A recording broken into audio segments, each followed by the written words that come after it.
Bonjour à toutes et à tous.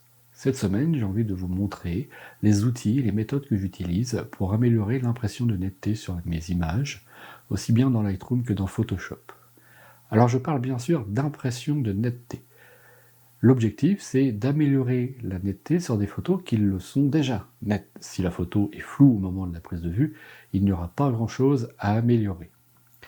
Il existe plein de vidéos et plein de méthodes pour améliorer la netteté sur des images. Je vous propose simplement de vous montrer celle que j'utilise. Nous voici dans Lightroom où j'ai ouvert dans le module développement la photo qui va nous servir d'exemple. J'ai déjà réalisé quelques petites corrections sur cette image, juste l'exposition, le contraste, les hautes lumières, les noirs, un petit peu de travail sur la vibrance, mais rien de plus que ça. Si je zoome dans cette image à 100%, on peut voir que le sujet est net, mais manque légèrement de piqué. Le premier outil que l'on peut utiliser pour récupérer un petit peu de netteté sur une image, il va se trouver dans les réglages de base, et ça va être le réglage de texture. Le réglage de texture va accentuer les zones les plus détaillées de l'image. Alors je vais augmenter un petit peu ce réglage texture. Je vais progressivement et légèrement.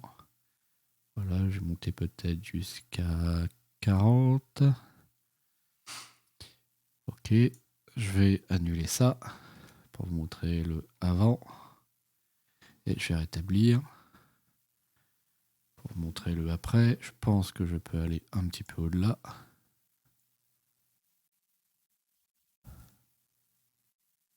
Donc le réglage texture. Il a renforcé légèrement les détails de l'image. Donc c'est le premier outil qu'on peut utiliser pour renforcer l'impression de netteté. Bon, après, il y a toute une série d'outils qui va produire un effet beaucoup plus notable, mais déjà, le réglage de texture peut être intéressant, notamment sur les zones ici où on a pas mal de petites choses dessus. Je vais maintenant passer dans le groupe détail que j'ai désactivé pour le moment. Je vais cliquer sur ce petit interrupteur pour le réactiver. J'ai laissé les réglages par défaut, aussi bien au niveau de la netteté que la réduction du bruit. Petite parenthèse sur la réduction du bruit en général. Avant de travailler sur la netteté d'une image, je commence par travailler sur le bruit. Déjà, je regarde si la photo a du bruit. Alors, un premier élément indicateur quant à la présence de bruit dans une image, c'est les réglages de prise de vue. J'ai ici une photo à ISO 100, ce qui signifie que la montée en bruit va être réduite. Et ce qui peut ramener aussi du bruit dans une image, c'est les réglages que l'on va appliquer, notamment dans les réglages de base. Si je récupère de trop les hautes lumières ou les ombres, je risque d'avoir une apparition de bruit. Ça n'est pas le cas ici. L'image n'est pas du tout bruitée, donc je n'ai pas d'intérêt à agir sur la réduction du bruit, qui, elle, va agir en même temps un petit peu sur le piqué. Et d'une manière générale, quand j'ai besoin de réduire un petit peu le bruit dans une image, je commence par réduire le bruit avant de travailler sur la netteté, de façon à ce que je n'ajoute pas de netteté sur un bruit qui serait déjà présent. Après avoir réglé les éventuels problèmes de bruit, je me concentre sur le réglage de netteté. Alors il y a une petite fenêtre qu'on peut afficher ou masquer dans ce groupe détail, c'est cette vignette qui nous affiche un aperçu à 100% de notre image, mais je préfère zoomer directement dans l'image en plein écran pour avoir l'aperçu beaucoup plus grand, ce que je trouve beaucoup plus pratique que cette minuscule vignette. C'est pour ça qu'en général, je clique sur cette flèche pour refermer. Alors le groupe détail qui comporte 4 réglages, le gain, le rayon, le détail et le masquage. Le gain qui va régler l'intensité de l'accentuation de la netteté. Le rayon qui va correspondre un petit peu à l'épaisseur du contour qu'on va ajouter sur notre image. On peut associer l'idée d'accentuer la netteté au fait de dessiner les contours d'une image. Donc ça va intervenir sur la taille de ce contour. Le détail, grâce auquel on va indiquer si ce contour s'applique uniquement à des petites parties de l'image ou va aller chercher vraiment des choses beaucoup plus petites à l'intérieur d'une image, va aller chercher plus de détails sur l'image et y appliquer plus de netteté. Et enfin, le réglage de masquage qui va nous permettre de choisir les zones dans lesquelles on veut appliquer ou pas cette netteté. Il y a un raccourci clavier que l'on peut utiliser sur chacun de ces réglages. C'est la touche Alt ou Option. Si je presse et maintiens cette touche Alt et que je clique sur le curseur de gain, l'image passe en niveau de gris et en niveau de gris, on voit un petit peu mieux l'application de la netteté. Si je fais la même chose sur le curseur de rayon, on voit de manière beaucoup plus simple et claire à quoi correspond ce rayon. Si je le mets au minimum, voilà ce que ça donne. Et si je l'augmente, on voit bien que ce sont les contours qui sont accentués. Je vais remettre ça à la valeur par défaut. La même chose sur le curseur détail. Donc si je le mets au minimum, on voit que seules quelques zones de l'image sont concernées par l'accentuation de la netteté. Et si je l'augmente, on voit que de plus en plus de petits éléments de l'image sont inclus dans l'accentuation de la netteté. Puis le curseur de masquage sur lequel je vais revenir dans quelques instants, mais sur lequel on peut appliquer le même raccourci. Alors il y a un réglage que j'aime bien utiliser dans ce groupe détail, et c'est celui-ci. Je mets le rayon au minimum et je mets le détail au maximum. Ensuite, j'agis sur le curseur de gain et je fais bien attention à ne pas trop accentuer le réglage du curseur de gain, car je sais que par la suite, je vais passer dans Photoshop pour faire une deuxième passe sur la netteté. Donc je ne surdose pas mon gain. Si vous ne traitez vos images que dans Lightroom et que vous restez sur le groupe détail de Lightroom, vous pouvez vous permettre d'aller un petit peu plus loin sur le curseur de gain. Moi, je trouve ici que 50, c'est pas mal, mais si je ne devais pas passer par Photoshop, peut-être que j'aurais tendance à monter un petit peu plus ce curseur de gain, peut-être aux environs de 70. Mais là, pour l'instant, je vais rester à 50.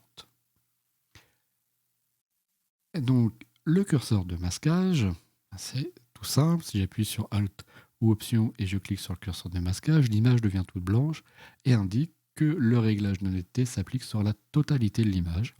Et au fur et à mesure que je vais déplacer ce curseur vers la droite, des zones de l'image vont devenir noires. Ces zones noires indiquent les zones dans lesquelles la netteté ne s'applique pas. Et moi, je ne veux pas que la netteté s'applique dans les zones d'aplat, c'est-à-dire dans les zones du ciel notamment. Voilà, sur cette image, j'ai ce réglage-là. Alors, regardons d'un petit peu plus près le résultat obtenu. Je zoome de nouveau sur phare. Ça, c'est avec le réglage. Je vais cacher le groupe détail. Et ça, c'est 100. Donc, il y a déjà eu une récupération assez significative en termes de netteté sur cette image. Bien, pour la deuxième partie de ce petit tuto, je vais passer maintenant dans Photoshop. Clic droit, modifier dans Photoshop. L'image est maintenant ouverte dans Photoshop. Je vais vous montrer deux méthodes d'accentuation des détails que j'utilise dans Photoshop. Alors, il y a plein de façons d'accentuer les détails dans Photoshop, mais je vais vous en montrer deux. La première, qui est assez couramment utilisée et la plus classique, c'est l'utilisation du filtre passe-haut. Pour appliquer cette méthode, je viens dupliquer mon calque, CTRL-J ou Command-J.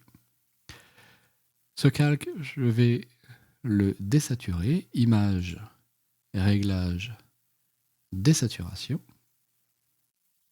Et à cette étape du processus, je vais faire un clic droit et je vais le convertir en objet dynamique.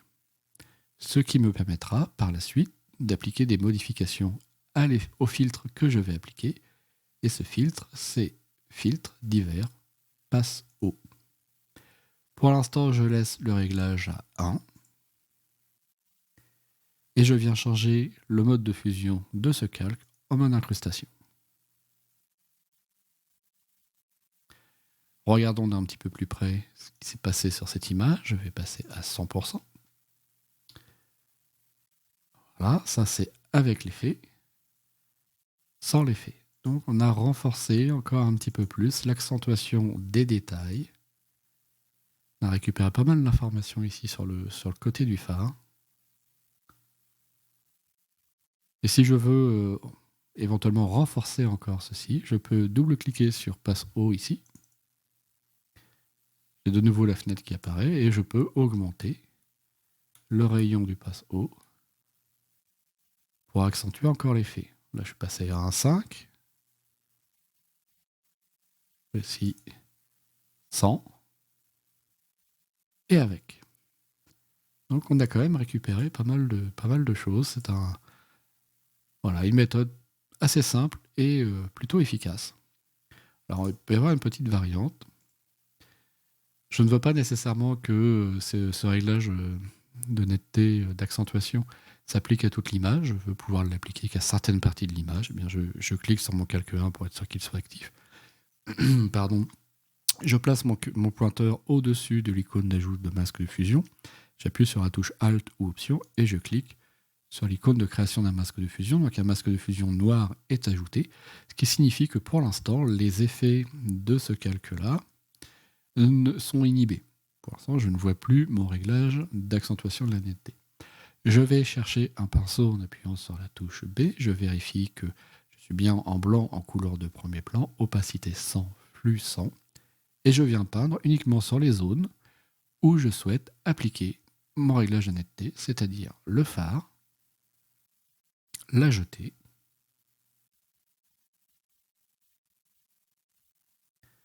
un petit peu l'eau ici, et le ciel. Les parties où il y a du détail dans le ciel. Voilà. On va regarder de nouveau un petit peu plus près ce que ça donne. Déjà au niveau du phare, on remet à 100%. Voilà. Sans l'effet, avec l'effet. Et cette fois-ci, l'effet ne s'applique que ici. Et regardons un petit peu au niveau du ciel. Sans l'effet. Et avec l'effet, un effet beaucoup plus subtil que sur le phare.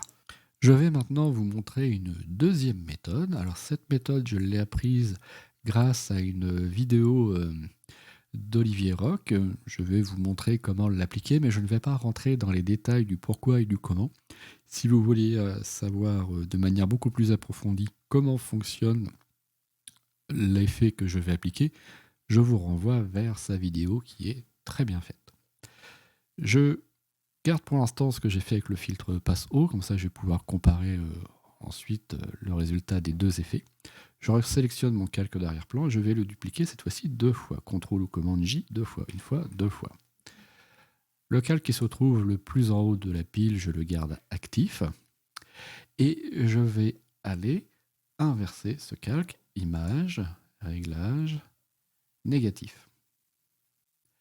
Je change ensuite le mode de fusion de ce calque. Je vais changer pour lumière vive. Et je vais faire un clic droit sur ce calque pour le convertir en objet dynamique, pour la même raison que tout à l'heure. Et je vais aller chercher un filtre de flou gaussien. Ça peut paraître paradoxal d'utiliser un filtre de flou pour accentuer la netteté, mais ici, ça marche très bien. Pour l'instant, je laisse le rayon à 1 et je fais OK. Pour avoir le résultat attendu, il faudrait que je repasse le mode de fusion de ce calque en mode incrustation. Ce n'est pas possible puisqu'il est déjà en mode lumière vive, donc je ne peux pas mettre deux modes de fusion sur le même calque. Pour contourner le problème, je sélectionne mes deux calques, je clique sur l'icône de création de groupe, et là, sur ce groupe, je peux changer le mode de fusion et le passer en mode incrustation. Regardons d'un petit peu plus près l'effet produit par cet effet. Je me mets à 100%. Et voici l'effet avant l'accentuation et après l'accentuation. Avant, après. Légère différence entre les deux méthodes. Cette deuxième méthode va récupérer un petit peu plus de petits détails dans l'image. Ce que je vais faire, c'est que je vais vous montrer les deux. Ça, c'est la méthode passe haut. Et ça, c'est la méthode avec le flou. De la même manière que précédemment, si je souhaite accentuer encore un petit peu plus cet effet, j'ouvre mon groupe, je double-clique sur flou gaussien et je peux augmenter le rayon du flou. Et en augmentant le rayon du flou, je vais encore renforcer plus l'accentuation. Ça, c'est avant et ça, c'est après. Et encore une fois, si je le souhaite, eh bien, je peux de nouveau ajouter un masque de fusion. Alt ou Option clic sur l'icône de création de masque de fusion, donc j'ai un masque de fusion noir qui inhibe l'effet. je prends un pinceau touche B avec les mêmes réglages que précédemment et je viens peindre uniquement sur les zones où je souhaite renforcer l'accentuation, la netteté, ça, pas besoin de renforcer cette netteté dans toute l'image, le phare, la jetée et les nuages.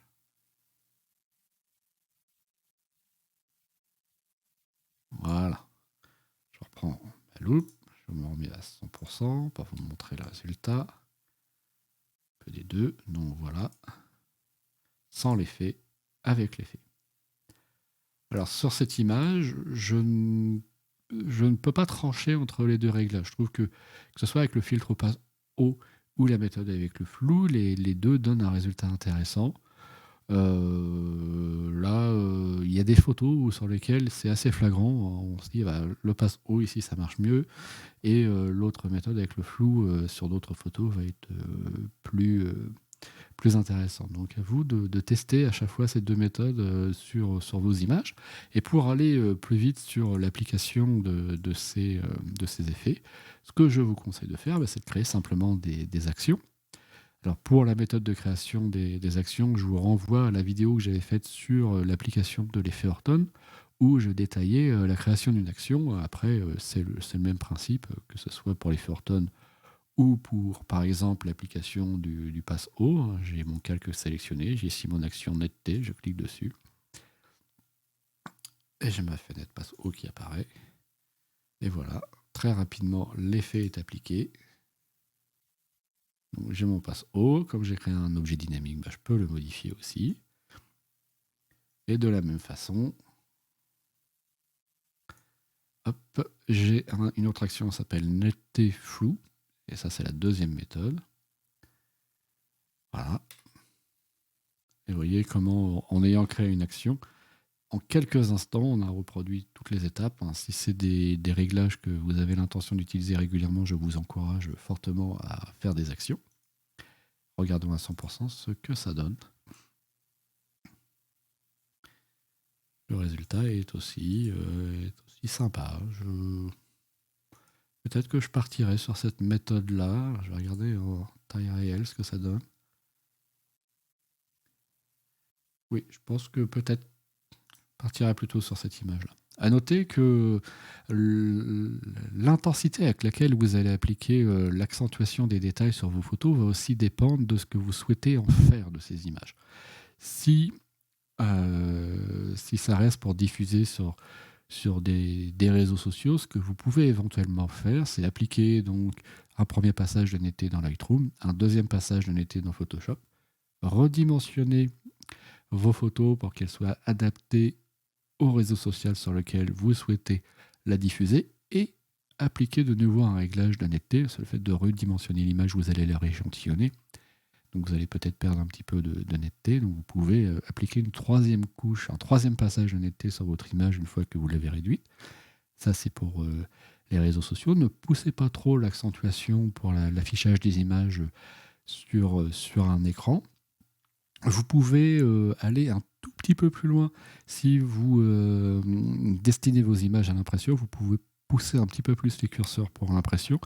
Mais encore une fois, n'allez pas trop loin. Vérifiez bien que vous ne voyez pas apparaître de contours ou de zones qui vireraient un peu bruitées au final. Si vous accentuez trop, en fait, vous allez avoir du bruit dans votre image. Donc, arrêtez-vous toujours avant la limite. Et puis, une image qui va être parfois trop accentuée va perdre un petit peu en naturel. J'espère que cette vidéo vous a apporté quelques informations sur comment améliorer la netteté de vos images et que vous allez avoir prochainement l'occasion de mettre ça en application sur vos propres photos. Si vous avez des questions, n'hésitez pas à les poser dans les commentaires. Si vous avez des suggestions pour des prochains sujets de vidéo, utilisez les commentaires. Comme d'habitude, je me ferai un plaisir de vous répondre. Et si cette vidéo vous a plu, n'oubliez pas de mettre un petit j'aime. En attendant de vous retrouver pour une prochaine vidéo du mercredi, je vous souhaite une très bonne semaine et vous dis à très bientôt. Salut!